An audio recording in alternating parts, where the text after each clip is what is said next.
Right. Well, good morning to everybody that's tuning in to listen to us today. I'm really so delighted to have a very special guest with us, Mr. John Hughes, founder of John Hughes Motors here in WA. John, thank you so much for making time for us. It really is a treat, and I know you bring considerable value to our listeners, and they'll learn a great deal from you today. Well, I just want to very pleased to be invited, Doug. Thank you, John. It's lovely to have you. For our viewers, I just want to give a bit of a backstory. And I've known John now for about 10 years. I arrived in the country in 2008 at the time of the GFC and decided not to waste a good GFC at about the age of 44, went back to study an MBA. And on the back end of that, decided to do a thesis on family-owned businesses. And I needed to interview leading successful family-owned business entrepreneurs. And I picked up the phone, chatted to John, who really was extremely gracious with his time. Welcome. Could I interrupt there, Doug? Okay. It's a very important point. I can guarantee you were not asked who was calling. I can guarantee you were not asked what was the nature of your business. And I can guarantee you were not asked, may I have your name, sir? Because I take all of my own calls. That's my policy. Sorry to interrupt. Yeah, and it's a great point to make because that's perfectly true. I was not given the third degree. Yep. As you would expect with a man of John's stature. I was treated with respect from the get-go, and there were no questions asked. It was, when can you make it? John will make time for you. Come in, which Yes. to me was an eye-opener straight away, and it started to set a scene for me. Having been in business for probably 30 years at that point in time and encountered many different types of business people, that was like a breath of fresh air. So I got in my car, went down to John Hughes Motors in Vic Park, which is arguably the largest motor dealership I've ever seen in my entire life.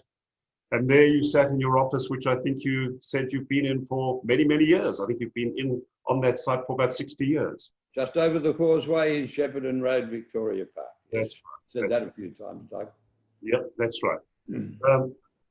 I was very struck by how pleasant and welcoming everybody was that caught my eye as I approached your office.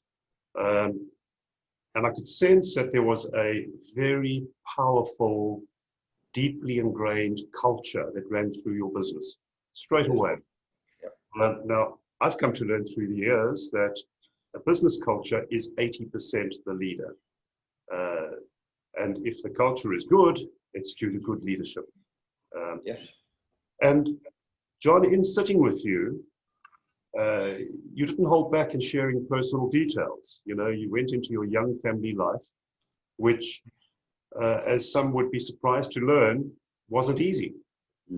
You probably had a beautiful upbringing, I guess, but there were challenges. I think you said there were 6 or 7 of you that shared one bedroom as children, and there were some tough times.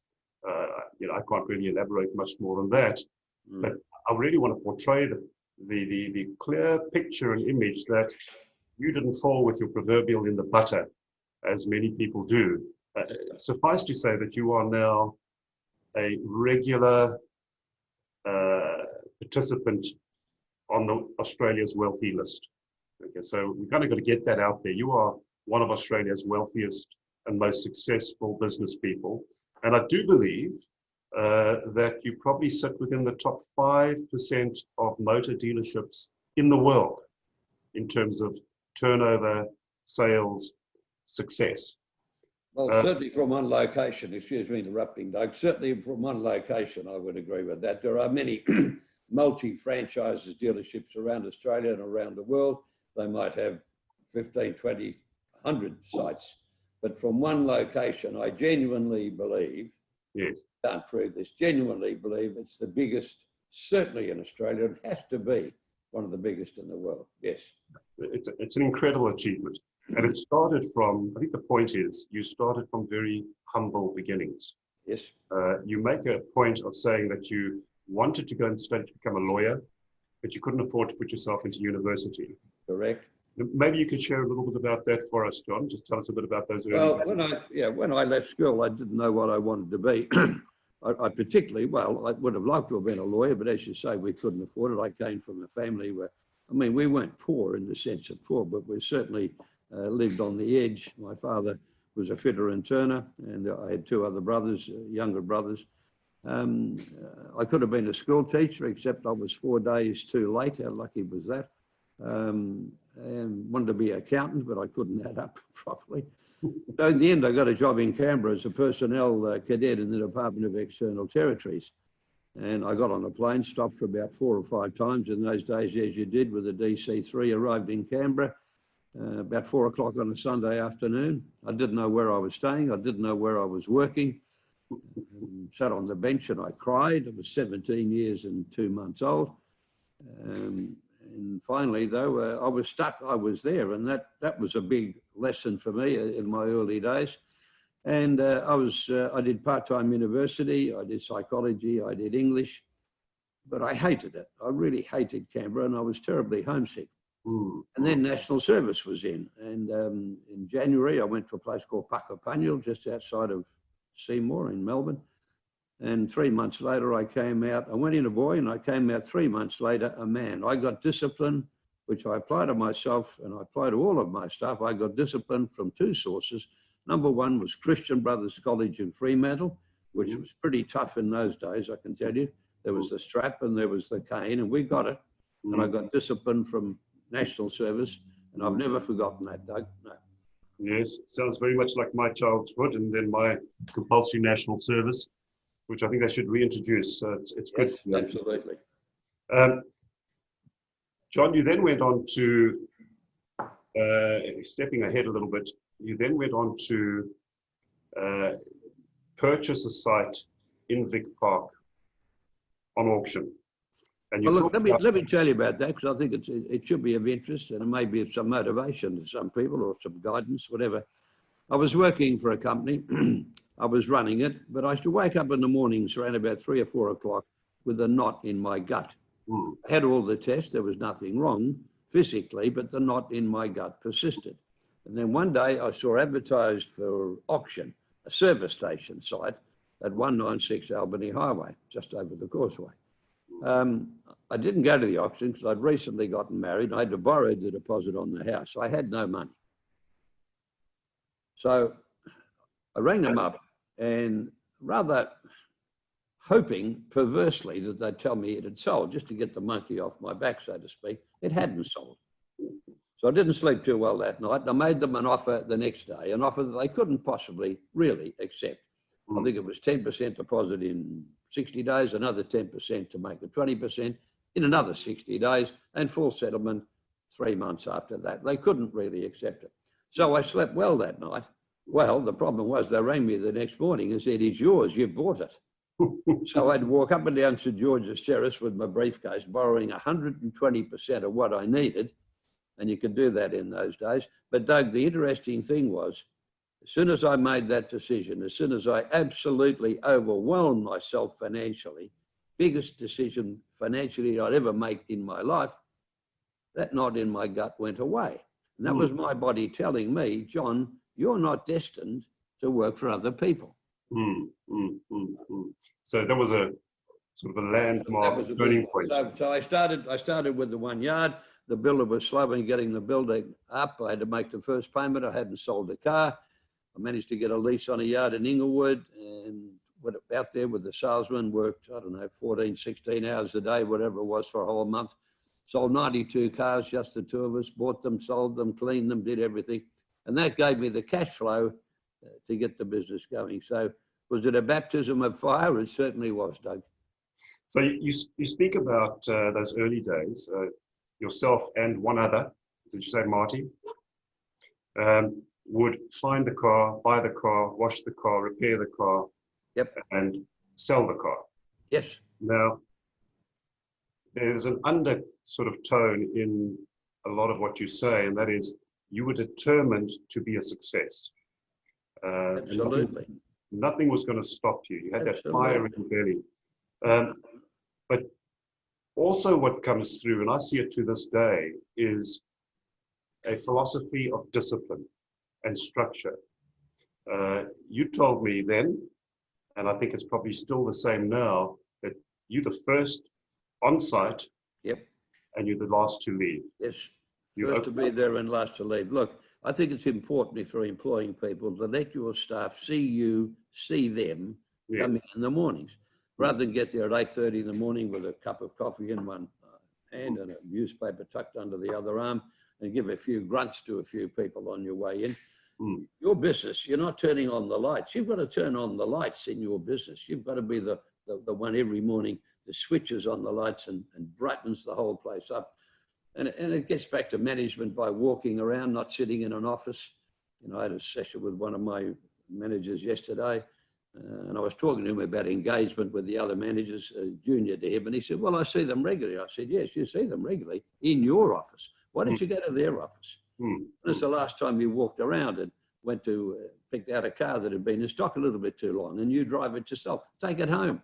Well, you know, John, why would I do that? Well, you do that because that's what you're supposed to do. It's management by walking around, management by being involved, management not by delegating. You know, nobody, and I mean this, I've got 440 odd staff, nobody picks up more rubbish off the floor, Doug, than I do. I pick up cigarette butts. It's not even so much to keep the place clean, it's to lead by example. If I can do it, I expect them to do it. Yep, and heaven knows you don't need to. You could hire another 400 people to do it for you. You don't need to. It's the principle. Yep. Right. It's the way you do that. It's what you do. Yeah.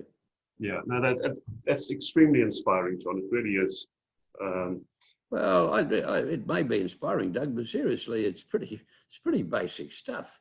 You know, you are the leader. You are I keep saying this. You are the light switch in the morning. You turn the place on.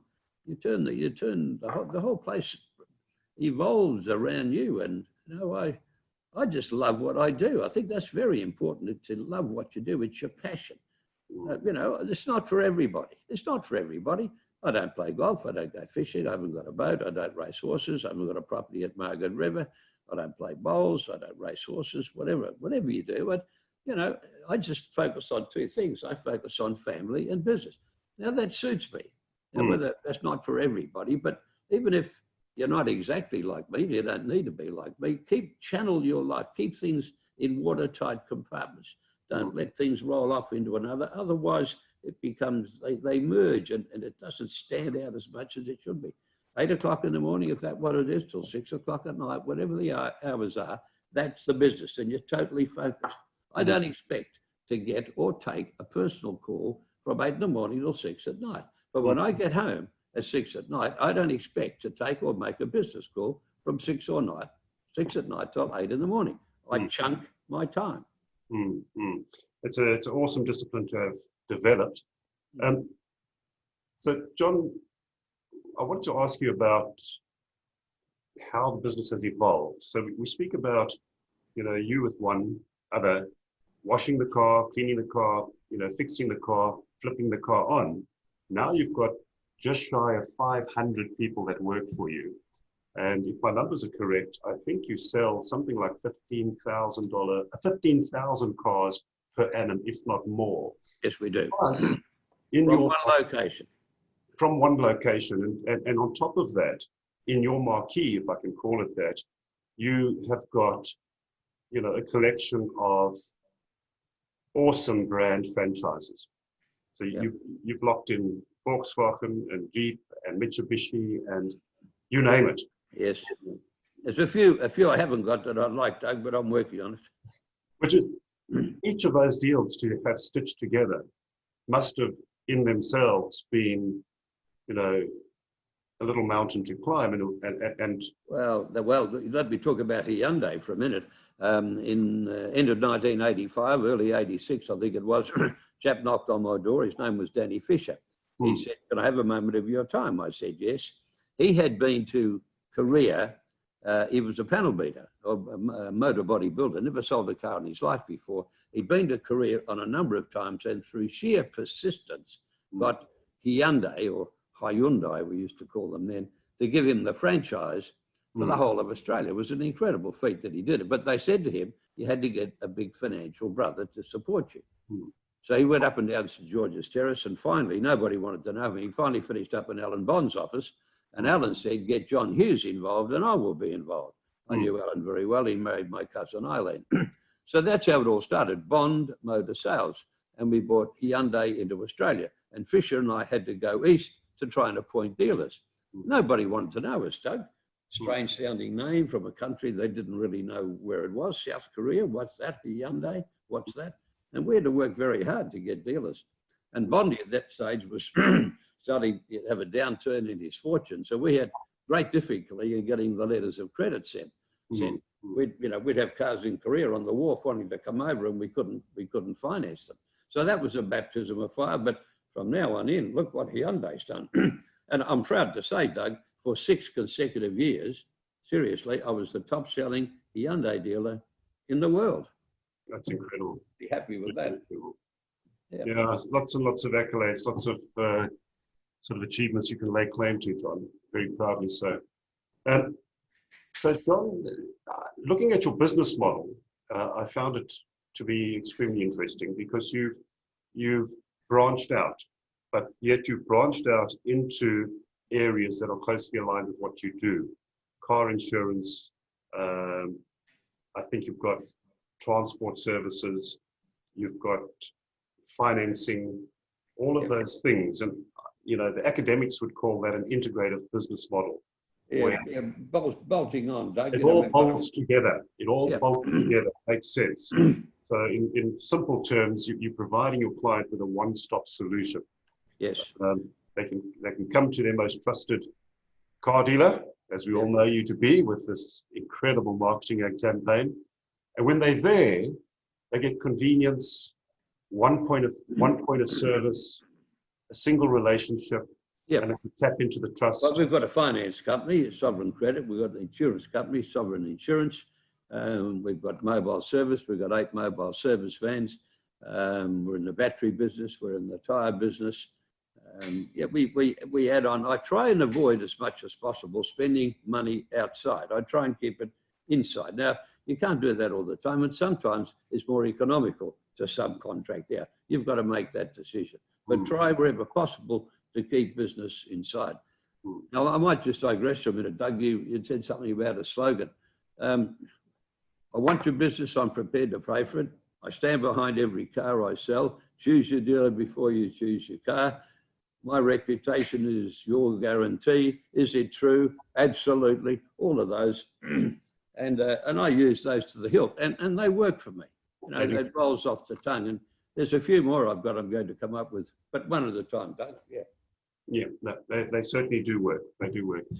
So, John, to all of those, and I can assure you, by the close of business today, over 1,000 people would have listened to this interview. And many of them will be people that are starting their businesses for the first time, are a little way in and experiencing difficulty. Yes. They're looking at the world right now with the upcoming US elections and the COVID virus, all these different challenges, and they're quite concerned. What pearls of wisdom, what can you share with that with people? Somebody starting the business for the first time. Okay, first of all, don't go in undercapitalized, because you really won't make any money for probably 12 months, any real money. So make sure you've got something behind you in case it doesn't work, and don't put too much at risk. If you're a home buyer, don't put your house at risk, but you might risk everything else. So don't go in undercapitalized. That's the first thing. Second thing is go into something in which you have knowledge. Try and get some previous knowledge, some previous history, some learning, working for somebody else for 2 or 3 or 4 or 5 years or whatever. So you go in knowing what you're doing. Third thing is get correct accounting advice. Have a budget, have an actual. And every month you sit down, what was I supposed to do? What are my expenses? What's my bottom line? Where should I be? Am I up or down, or am I a plus or a minus? And the third thing is try and get a mentor if you can. Get someone whose shoulder you can lean on, someone whose brains you can use, someone in the business. And there are people out there that do that. Now, I'm not soliciting it because I'm pretty busy, but from time to time, I've mentored a number of people, not for very long, just maybe 2 or 3 times. And they were all people that were just starting off into business for their own with varying success. So don't go in undercapitalized. Know quite a bit about what you're endeavoring to do. Get correct accounting advice. That's my advice. Fantastic advice. Thank you, John. Absolutely fantastic. And just as we get closer to the wrap up now, how are you viewing the upcoming US elections and the post-election period? I know it's a very uncertain time. Have you got thoughts about how you? Oh, look, I don't, Doug. I'm not wise or clever enough to be able to predict the outcome of that. I'm fairly tunnel visioned. Look, I used to do a lot of public speaking. I've given probably 500 or 600 talks, I suppose, to entrepreneurs and business people, etc. And I used to say to them, it was incredible. How many of you, I didn't ask for a show of hands, how many of you in the past have faced a problem that was so insurmountable, so difficult, fraught with so much emotional stress or danger to you, that you're worried about it, you might even got sick about it, you couldn't sleep about it, until finally the day comes when that problem gets to the point of your nose? How many of you have found in the past that either the problem has gone away when it finally you get to face it, or it's nowhere near as bad as you thought it was going to be? And it was incredible, Doug, the number of people that would go like that. So I don't worry about anything unnecessarily. I don't try and predict the future too much, because I'm not clever enough to do that. I very much work day to day. You know, I plan ahead, of course I do, but you know, what happens to the American election? What happened to the Australian election? I've still got a business to run. I've still got a family to live with. Nothing changes that, Doug. There are a few things that jumped out for me there, John, that I just want to pause on. You've said it a few times, the importance of focus, and the importance of measuring what it is you're trying to achieve. I've seen this in my own business life, and I've seen it in those that I've worked with over the years. Yes. Is that a lot of people don't have a good ability or strong ability to focus on one thing at a time and get great outcomes. I'm like the trotting horse who goes round Gloucester Park with blinkers on. I can't shy at shadows. I can't look behind me. All I see is that narrow section of track, and you go for it. There we go. And that's a gift. That's a gift. And if you know what it is you're going for, that's even more of a gift. I use a saying which says, great leaders achieve results, but truly outstanding leaders achieve the desired results. So, you know, Stephen Covey would say, make sure that you're chopping in the right forest. Yeah. All right. So, John, it's been a treat. It really has. And it's wonderful for you to share with such passion. What's the future look like for John Hughes Motors? Rosy. Yeah, can't wait for tomorrow to come. No, well, look, I'm very fortunate. I've still got the passion for the business. It's what I enjoy doing. I just love it, and I am the business. And you know, it's not for everybody. It's what you want out of life. But if you really want to challenge yourself and be successful in business, be passionate about it. Don't lose the passion. The world is full of passionless people. Get the passion and focus on it, and motivate your team, and manage by walking around, manage by being involved. Be one of them. Don't sit in an ivory tower and push buttons. You can, but it doesn't work. Certainly doesn't work for me, and I don't think it works for a lot of people, even though they may think that it does. Yeah, and that was a point I wanted to make a little while ago, and it slipped my mind, is that from the day I met you till this moment, it just comes through so strongly that you're the real deal. You're an authentic leader. You believe what you say, and you say what you believe, and that then permeates through into your culture, and that authentic leadership then gets your team into what I call a state of flow. It just works.